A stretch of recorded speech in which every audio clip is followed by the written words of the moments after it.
I still remember the sound of my mom's ringtone echoing through the hallway.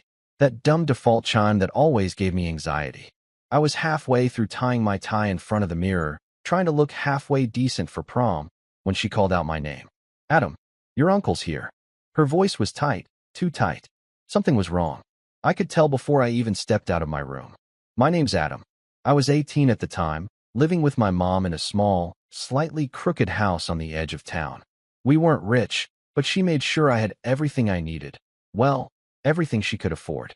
I'd worked hard my senior year, managed decent grades, and had somehow scored a prom date with Emily, the girl I'd been crushing on since 10th grade.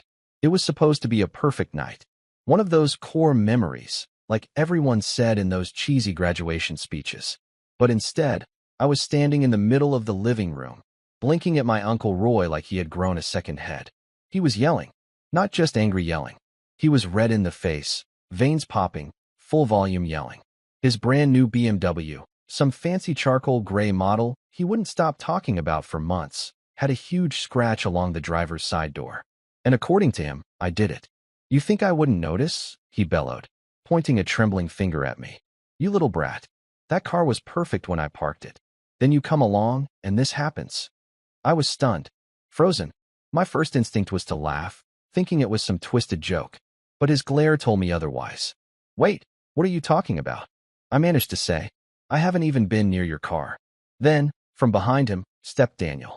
My cousin, 1 year younger than me, full of smug confidence and golden child energy. He was the type of kid who always got away with everything. Always knew the right thing to say, the right face to make. And he was standing there with his arms crossed, pretending to look heartbroken. I saw him, Uncle Roy, Daniel said quietly. Adam had keys in his hand. He looked mad. I didn't want to say anything, but his voice trailed off, but the damage was done. Roy's eyes practically sparked with fury. My mom tried to jump in, tried to calm him down, asked for evidence, but he wasn't listening. None of them were. Not even my grandma, who sat silently in the corner of the couch like some old-world judge, her lips pressed into a line. I kept trying to explain. I hadn't even gone near the car. I was in my room for the last hour getting ready. But it didn't matter. Everyone had made up their mind already. My Aunt Janice, Daniel's mom, joined in, calling me ungrateful and saying I had always had a chip on my shoulder. My own prom suit suddenly felt too tight, like it was suffocating me. Get out of my house, my uncle said, voice trembling with anger. Now. And just like that, everything I'd been looking forward to, prom, the after-party, my last night with friends before graduation, was gone. My mom stood in the doorway as I stumbled outside, wiping my eyes. She didn't say anything, just watched. I didn't sleep that night, or the next. Prom photos popped up all over social media, and I couldn't look at any of them. I didn't show up for graduation either. I told my mom I was sick, but really I just couldn't stand to see them all, my family, sitting there like nothing had happened. Like they hadn't accused me of something so ridiculous, so humiliating, and never once even asked if it was true. But what hurt the most, what really stuck with me, was Daniel. The way he looked at me when I walked out. That tiny smirk tugging at the corner of his mouth. It wasn't just a lie. It was planned. And everyone bought it. It was weeks later, maybe a full month, when I saw him again. The family cookout. It was supposed to be a celebration for my cousin Ava's birthday. Hot dogs, lawn chairs, the usual stuff. I didn't even want to go, but my mom insisted. Said it was time to move on. So I went, quietly, hoping to stay in the background. But of course, Daniel found me. He always did. You look better without that suit anyway, he said with a grin, brushing past me with a soda in his hand. I froze. The way he said it, it wasn't casual. It was mocking. Intentional. I stood there for a minute, watching him laugh with his dad near the grill, like nothing ever happened. And then, right as Uncle Roy took a sip of his beer, Daniel said it. Loud enough for a few people nearby to hear, including me. Man, I can't believe they all bought it. Framing Adam was way too easy. That grin again. That arrogant, careless, stupid grin. But this time, Uncle Roy didn't laugh. He paused, turned, and slowly, without a word, walked over to the garage where his tools and car supplies were kept. I followed his eyes as he disappeared inside. A minute passed. Then two. The party kept going. People were laughing, kids were running around, but my stomach twisted in knots. When Uncle Roy came back out, he wasn't holding beer or charcoal, or anything like that. He was holding something small, rectangular, and black. His dashcam. And for the first time in weeks, Daniel stopped smiling. I wish I could say the moment Daniel got caught was quick, loud, and satisfying. That there was instant justice. That the whole family gasped, turned on him, and apologized to me right there in the backyard, while Uncle Roy played the footage like a scene out of some courtroom drama. But real life doesn't work like that. It's slower, stickier, more awkward. And sometimes, even when the truth is dangling right in front of people's faces, they squint at it, pretend they don't see it, or worse, they try to explain it away. When Uncle Roy walked out holding that dash cam, the shift in the air was subtle, but I felt it like a punch to the ribs. His eyes weren't angry like before. They weren't even confused. They were focused, like something had finally clicked. He didn't say a word, just tapped the camera against his palm a couple of times and looked over at Daniel, who had gone from smirking idiot to pale statue in about 5 seconds. Funny thing, Roy said, voice low but carrying across the lawn. I never checked the footage from that day. Figured it wasn't worth it. His eyes didn't leave Daniel. But you saying that just now? Well, now I'm curious. The grill sizzled behind him. Someone turned down the Bluetooth speaker playing 80s rock, and I swear even the kids stopped screaming for a second. Janice came over fast, fake laughing like this was all some kind of joke. Oh, come on, Roy. He's just kidding around. Boys tease each other. That's what cousins do. But Roy wasn't listening. He walked past her, nodding toward his laptop on the patio table. Let's find out. It took maybe 10 minutes to load the footage. I stood off to the side, trying not to get my hopes up. I didn't want to believe justice was coming. I'd been let down too many times by this family. And yet, I couldn't tear my eyes away from that screen. Roy fast-forwarded through the static dashboard view, driveway, garage, trees swaying in the wind. Then, the moment. There it was. Clear as day. Daniel, walking up to the car with a set of keys in his hand. Pausing, looking over his shoulder, and then dragging those keys along the driver's side door in one smooth, deliberate motion. He even had the nerve to smirk at the camera, not knowing it was angled just low enough to catch him.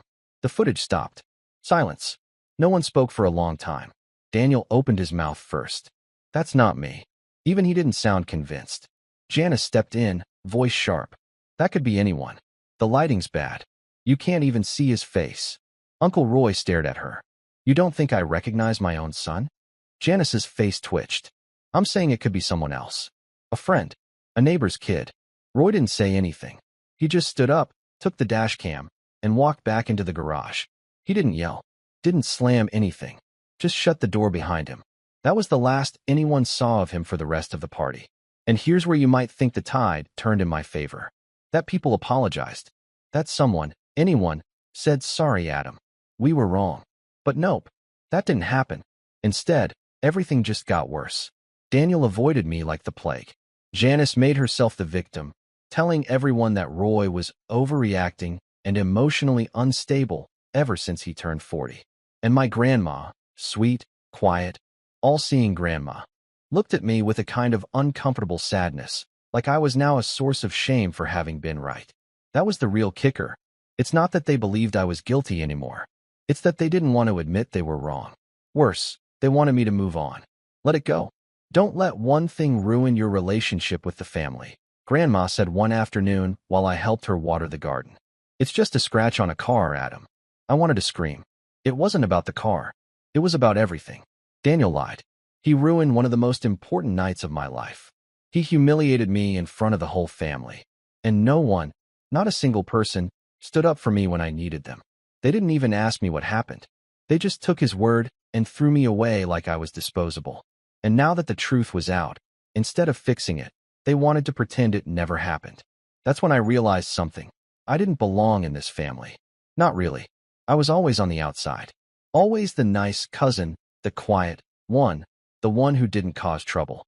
And they liked me just fine, as long as I stayed in my lane. But the second I became inconvenient, they cut me off without a second thought. I started pulling away. Didn't show up to weekly dinners. Stopped answering texts. Uncle Roy tried to reach out once, a short message that said, "Want to talk?" But I didn't respond. Not because I hated him, but because I didn't know what he wanted from me. An apology? Closure? Or just a way to stop feeling guilty? Meanwhile, Daniel went back to being Daniel. He never said a word to me, never owned up to what he did. And somehow, he still got celebrated. He got a new car for his 18th birthday. Some old Honda Civic that everyone fawned over like it was a Ferrari. He posted selfies in it on Instagram, captioned, "Earned it," with a bunch of flex emojis. I almost laughed. Almost. But that laugh died quickly when I saw what happened next. One afternoon, I was scrolling through social media, half distracted, when I noticed Daniel's latest post. It was a group photo, him and a bunch of his friends at a beach bonfire. But what caught my attention wasn't the photo. It was the caption. "Glad Adam didn't make it. Don't need any drama this time." My chest tightened. I checked the comments. Two of his friends laughed it off with emojis. Someone else replied, "Dude, you're still milking that? Let it go LOL." But one comment stood out. His girlfriend, some girl named Riley I'd never met, wrote, "Wait, he's the cousin you framed? You're such a menace." He liked the comment. I felt sick. So not only did he lie to the whole family, ruin my reputation, and walk away without consequence, he was proud of it. Telling the story like some prank he pulled in high school. Bragging about it. Turning my humiliation into a joke. That was the moment I snapped. That was the breaking point. It wasn't just about prom anymore. Or the scratch. Or the dash cam. It was about all of it. Every time I stayed quiet to keep the peace. Every lie they let him get away with. Every time someone told me to just move on. I realized something cold and clear that day. They didn't deserve my silence anymore. They didn't deserve my kindness. And I wasn't going to wait around for them to give me the justice I deserved. No, I was going to take it. Hitting rock bottom isn't always dramatic. Sometimes it's just quiet. I didn't scream or punch walls. I didn't spiral out or make a big emotional speech. I just stopped showing up. The day after I saw that Instagram comment thread, I deleted the app from my phone. Logged out of everything. Group chats. Facebook. Discord. I didn't want to see their names. Didn't want to read their fake little jokes or look at their faces smiling in some new photo while pretending like nothing ever happened. If I wasn't a part of the joke, I was the punchline. For the first couple of weeks, I was numb. I'd wake up around noon, stare at the ceiling, skip breakfast. My mom tried to get me to talk, but I couldn't explain it without sounding bitter or crazy. She didn't know about the post. She didn't know Daniel had been bragging. All she knew was that her son didn't go to prom, didn't walk at graduation, and now sat at home doing nothing. I could see the worry in her eyes, and it made me feel worse. Like I was disappointing her just by existing. Then came the graduation parties. My mailbox filled up with pastel-colored invites and shiny cards that said things like "Class of the Future" and "Go Chase Your Dreams." I didn't open any of them. I just left them stacked on my desk like some cruel reminder of everything I'd missed. I think my mom was invited to most of them too, but she didn't go. She stayed home with me, watching bad sitcoms and pretending like nothing was wrong. That was her way of showing love. I didn't apply to any colleges that summer. I had planned to, originally. Thought maybe I'd go for computer science or graphic design, but after everything with the family, I just couldn't bring myself to think that far ahead. The idea of being surrounded by people, of trying to start over, felt exhausting. So I let the deadline pass. My mom didn't push. I think she could tell I wasn't ready. But even in the middle of all that quiet, the world kept spinning. Bills came in. The fridge got empty. And eventually, my mom sat me down with a look that said, "We need to talk," without her having to say it. "I know you've been through a lot," she said gently. "But it's time to start thinking about next steps." I nodded. I didn't argue. I knew she was right. That night, I sat at my computer for the first time in weeks. Not for social media, but for job listings. I wasn't picky. I wasn't proud. I just needed something, anything, that would pull me out of the fog. After a couple hours of scrolling, I found a local print shop looking for a part-time assistant. Mostly helping with orders, sorting designs, prepping files. It paid minimum wage, but I didn't care. I sent in my resume, crossed my fingers, and hoped someone would take a chance on me. They did. A week later, I had my first shift. The print shop was this small place tucked between a dry cleaner and a vape store, but it had a charm to it. Cluttered shelves, a wall of paper samples, the faint smell of toner and coffee. My boss, Raj, was this laid-back guy in his 30s with a ponytail and a dry sense of humor. He didn't ask about my GPA or extracurriculars. He didn't care that I hadn't gone to prom or that my cousin had turned my senior year into a personal hell. All he cared about was whether I could learn the software and not break the printers. And for the first time in a long time, I felt useful. I learned fast. Photoshop, Illustrator, print calibration. By my third week, I was designing flyers and tweaking logos. Raj started trusting me with more complicated projects, custom wedding invitations, business cards, even a school's yearbook layout. And with every task, I felt a little stronger. Like maybe I wasn't broken after all. I saved every paycheck. I didn't go out. Didn't spend a dime unless I had to. My friends from school slowly stopped texting, and honestly, I didn't mind. I needed space. I needed to rebuild from the inside out, brick by brick. And somewhere in the middle of all that rebuilding, I found something surprising. I was actually good at this. Design, layouts, fonts, branding. I started staying late after shifts, working on mock-up projects just for fun. Raj noticed. He offered to let me use the backroom computer after hours if I wanted to build a portfolio. "You've got an eye for detail," he said. That's rare. It was the first real compliment I'd gotten in months, and it meant more than I could admit. By winter, I had clients. Small ones, local businesses, Etsy sellers, a couple of school clubs, but they paid. Not much, but enough. I made a little website, built a brand name, even printed my own business cards through the shop. Raj let me use his equipment on weekends if I covered the material costs. My mom cried when I handed her one of my cards. Adam Harper, freelance designer. It didn't feel like much, but to her, and to me, it was proof that I was still standing, still rising. I even started taking online classes. Nothing official, just YouTube tutorials, free Coursera programs, graphic design theory PDFs. I soaked it all up like a sponge. Color theory, typography, UI/UX. I kept a notebook where I wrote down every idea I had, every logo concept that popped into my head during the day. My mind was alive again. For the first time since that awful night, I had something that was mine. But success doesn't erase pain. It just gives it less room to spread. The family still hadn't apologized. I saw them sometimes, at weddings, birthdays, random events, and every time, they acted like we were fine. Like nothing ever happened. Janice gave me these tight, fake smile greetings. Daniel barely looked at me. Grandma treated me like I was a guest instead of her grandson. And every time I left one of those events, the anger came back. Not hot and sharp like before, but slow and cold, settling in my chest like ice. I didn't want revenge back then. Not really. I just wanted them to acknowledge what they did. To say sorry. To look me in the eye and admit that they were wrong. But they never did. And so, the part of me that had healed, the part that had quietly rebuilt, brick by brick, started wondering if maybe forgiveness wasn't the only way forward. Maybe, just maybe, there was another path. One that didn't involve screaming or public drama. One that involved patience and precision. Because here's the thing about working in design, especially for local clients. You start to know things. Who's opening a business? Who's planning a wedding? Whose logos are being registered? And whose branding is just a cheap Canva template. And one day, about a year after everything had gone down, a familiar name popped up in a casual email chain. Daniel Harper, opening a boutique clothing brand. He was looking for a logo. My logo. You ever get that feeling when something just drops into your lap so perfectly that it has to be fate? That was me, sitting in the print shop's backroom, reading the email thread about a new fashion startup in town, and seeing my cousin's name at the bottom like a poorly written joke. Daniel Harper, co-founder of Hollow Streetwear. At first, I just stared at it. Thought maybe it was a coincidence. Maybe there were two Daniel Harpers running around trying to sell overpriced t-shirts.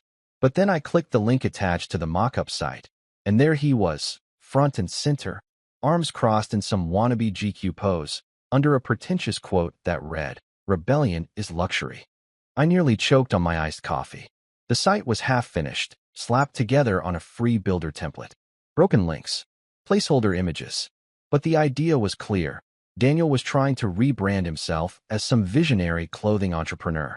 And get this, he was planning a full launch event. Custom merchandise, pop-up booth, local sponsors, the whole deal. I sat back in my chair and laughed. A full, real laugh. The kind I hadn't let myself feel in over a year. Now, I want to make one thing clear. I didn't immediately plan to sabotage him. I wasn't sitting there twirling a metaphorical mustache. But something shifted in me. A little click. A thought that said, "You're not the same scared kid they framed anymore. You've built something. You've earned something." And suddenly, I realized I had power now. Real power. You see, in the past 6 months, I'd become the go-to freelance designer for half the local businesses in town. Print shops, photographers, musicians, wedding planners, you name it. If someone needed a clean logo or a sleek website banner, they came to me. And I knew people. I knew printers, suppliers, event organizers. I knew what made a brand look legitimate, and I knew what made it fall apart. So I leaned back, cracked my knuckles, and thought, okay, Daniel, let's see how much you care about appearances. The first step was gathering intel, quietly. I didn't want to tip anyone off. Luckily, I had the perfect in. Daniel's business partner, a kid named Leo, had already sent a cold email inquiry to the shop asking about bulk printing costs for hoodies and tees. Raj had forwarded it to me like he always did with new leads. Looks like a student project. You want to handle this one? I replied yes faster than I probably should have. I crafted the most professional, helpful response I could. Acted like I'd never heard of Daniel in my life. I offered design consultation, brand mock-ups, even a special discount if they ordered within the month. A few hours later, Leo replied with enthusiasm. Awesome. Let me loop in my partner. And just like that, Daniel Harper slid into my inbox. I played it cool. Nice to meet you, Daniel, I wrote. Excited to help Hollow Streetwear get off the ground. He didn't recognize me. Not right away. I'd grown my hair out a bit. My email signature just said Adam H. And my website was under my brand name, Graymark Designs. No photo. No mention of high school. Just clean, minimalist branding and an impressive portfolio. He probably thought I was just another faceless freelancer hungry for work. And that was perfect. We set up a Zoom call to discuss his brand identity. He showed up wearing a hoodie with his placeholder logo, an awful-looking crown/skull hybrid that looked like it was drawn in Microsoft Paint. He rambled on about wanting edgy minimalism and urban rebellion aesthetics. I listened, nodded, took notes. Not once did he look at me closely. I wanted to test something. So near the end of the call, I casually said, just curious, how'd you come up with the name Hollow? Daniel leaned back in his chair, grinning like a kid who thought he was profound. Well, it's about how society's expectations are empty, you know? Like, we're forced to follow all these rules that don't mean anything. My brand is about rejecting that, being unapologetically yourself. I had to mute myself for a second to keep from laughing. Unapologetically yourself, huh? Like lying to your whole family and framing your cousin? After the call, I got to work. I sent him a batch of logo options, clean, sharp, modern-looking. A huge step up from his original mess. He ate it up. Bro, these are fire, he replied. You killed it. I told him I could help with apparel mock-ups and even build the full website. Let's get you launch ready, I said. But we'll need to move fast if you're planning that pop-up event. He was all in. Over the next couple of weeks, I became his right hand. He trusted me, sent me his plans, the sponsorship list, the vendor contacts, even the guest list for the launch event.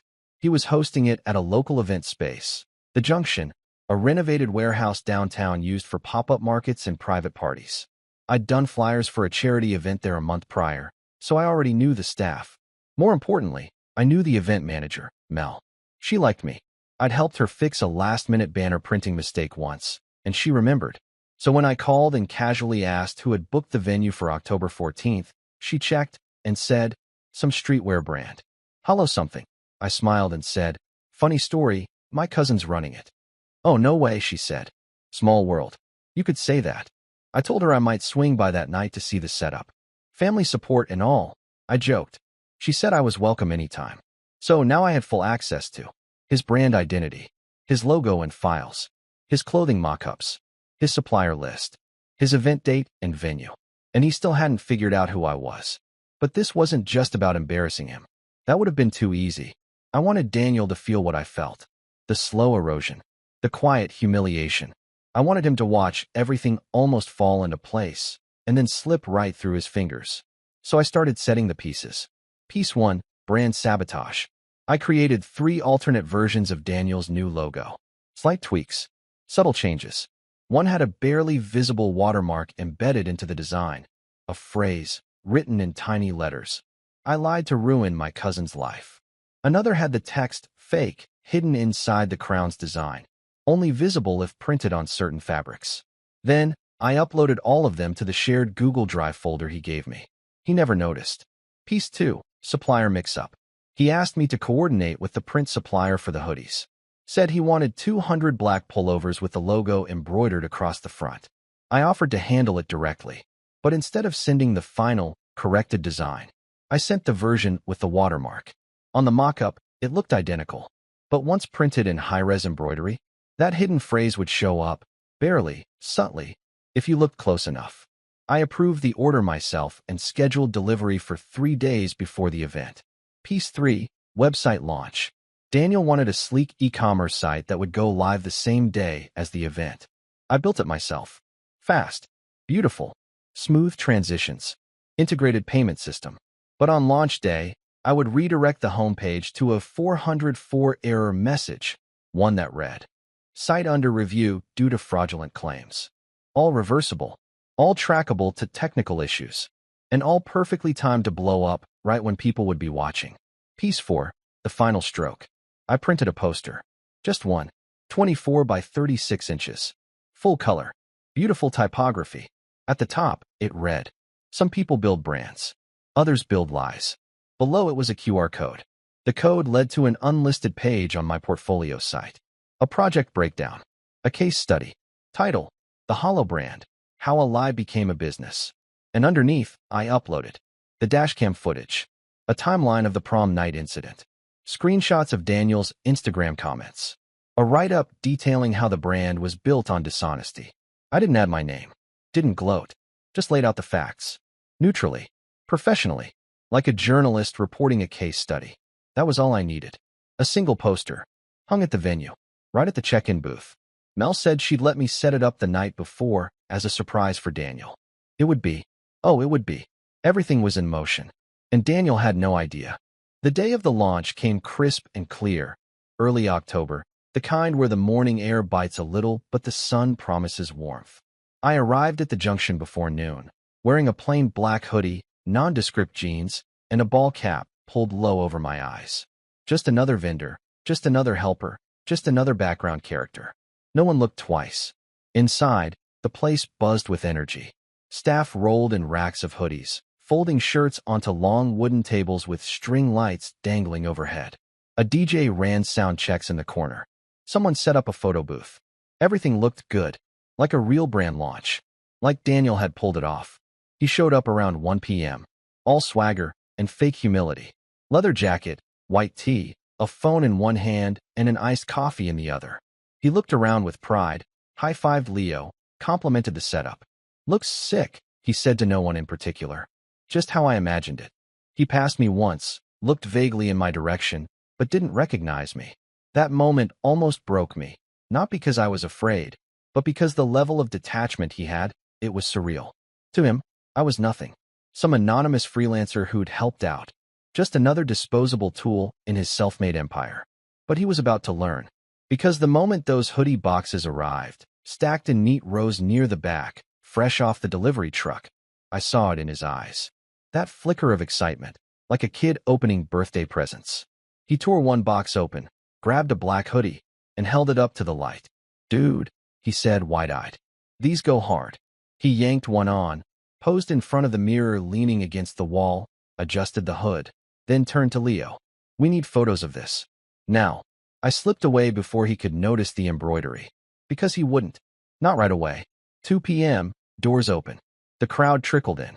Friends, family, classmates, a couple of fashion bloggers, even one local news photographer. Daniel was in his element, shaking hands, posing for pictures, giving vague motivational quotes like, "It's not just clothing, it's a movement." I watched him play the role like he was born for it. Meanwhile, the poster I had placed at the entrance hung silently beside the check-in booth. People didn't notice it at first, but all it takes is one person. A guy near the front of the line leaned in to scan the QR code while waiting. Then another. Whispers started spreading. "Wait, what is this? Yo, this is about him. Is this real?" Then phones started coming out.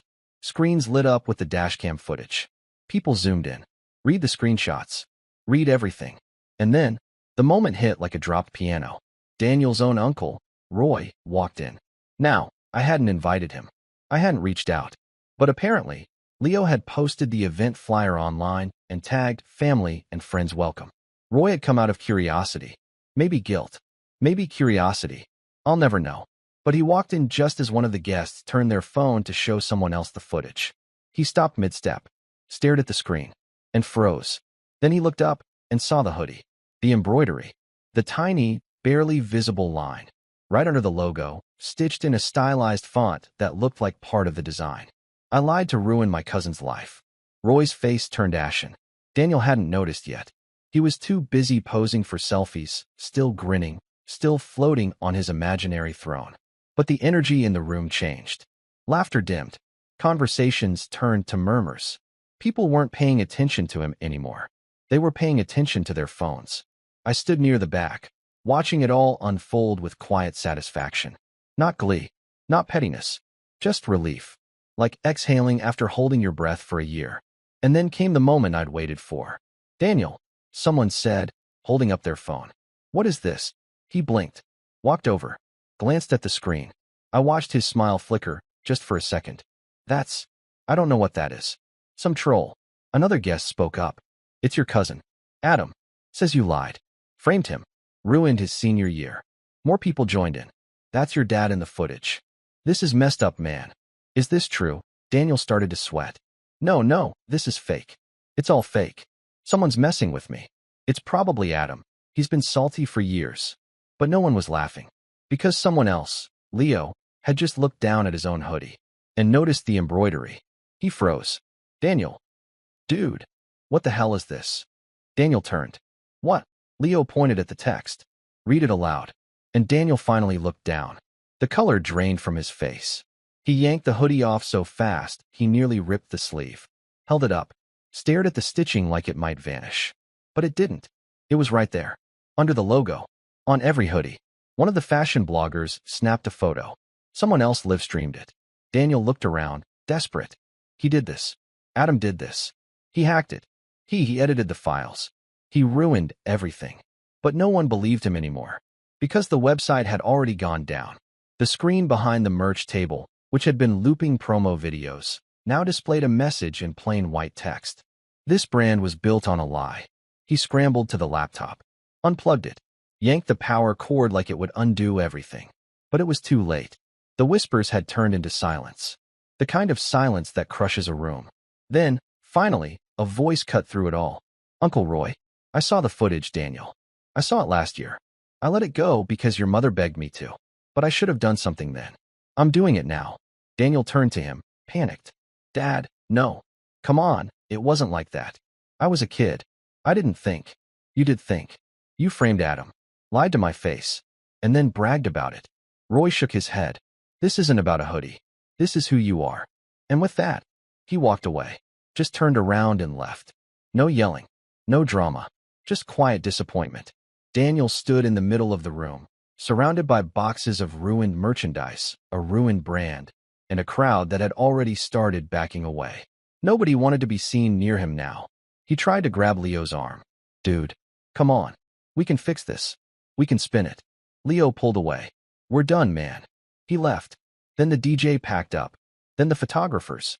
And within 20 minutes, the pop-up launch that was supposed to be Daniel's grand entrance into the fashion world was over. Just like that. He didn't say another word. He sat on a folding chair, staring at the floor, while guests walked around him like he wasn't even there. I didn't approach him. I didn't gloat. I just quietly left, hoodie up, blending into the crowd. But before I stepped out the door, I passed by the entrance one last time and saw Janice, his mom, standing there. She must have arrived late. She looked at the poster, then at me. Recognition flashed in her eyes. "You," she whispered. I met her gaze and nodded, then walked past her without a word. The aftermath? Well, it wasn't fireworks and lawsuits. It was something better. Real-life consequences. Daniel's little brand never launched. Sponsors pulled out. The event venue blacklisted him. The photos and footage circulated just enough to ruin his visionary image in the local business community. His reputation never recovered. He tried to rebrand 6 months later under a new name. Didn't go anywhere. Leo started a clothing line of his own. I helped him with the design, anonymously, of course. He paid well and didn't ask questions. I heard it's doing fine. As for me, my portfolio exploded. People loved the Hollow brand case study. Not because it was petty, but because it showed strategy, detail, restraint. I got offers from creative agencies, startups, even a few out-of-state clients. Raj gave me a corner office in the shop and started calling me his secret weapon. I took a full-time contract with a media firm a few months later. Moved out. Got my own place. A clean space. White walls. Big desk. And on that desk sits one thing. A single black hoodie. Folded neatly. The embroidery barely visible unless you really look. I lied to ruin my cousin's life. Every time I see it, I remember that kid, 18 years old, standing outside his house in a prom suit, crying, with no one listening. I remember how alone he felt, how small, and I remember the moment he stopped waiting for justice and became it.